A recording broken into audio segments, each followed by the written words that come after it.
What's going on, coders?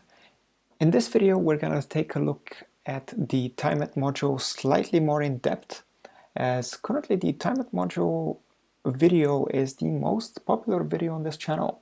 So that tells me that there's some demand on how you can actually time the execution of your code. And in this video we're going to take a look at how you could do that for blocks of code, as opposed to the previous video, which was more targeted at small one-liner pieces of code. So let's get into it. What we could do is from Timeit import default timer as timer, like that. And we're going to say that start will be equal to timer, so that we get the start time. And then we're going to say end is equal to timer, so that we get the end time, or the finish time.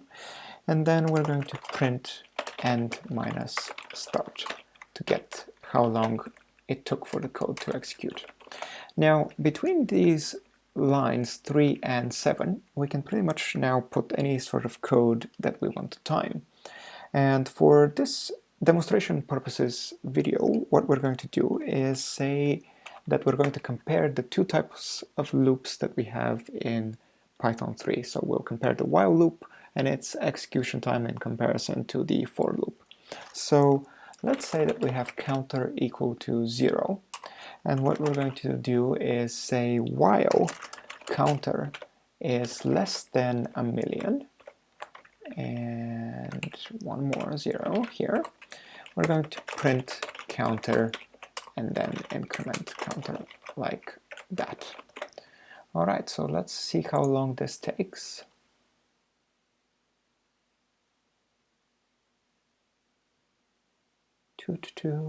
Taking slightly longer than expected. Alright, so that took 9 seconds to execute.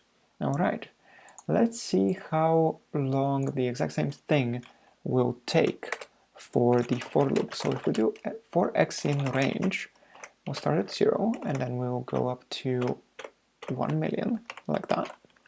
And we'll say that we'll print x, double check the zeros, yes indeed they're fine. So we've got 9.02 seconds to go for the while loop. Let's see how long the for loop is going to do. Alright, the for loop actually ran almost 3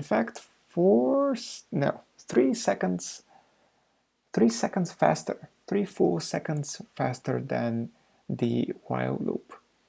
And based on this result, we can pretty much deduce that the for loop is more efficient in Python than the while loop. Alright, well, thank you for watching. I hope you have enjoyed this video and learned something, and I'll see you in the next one.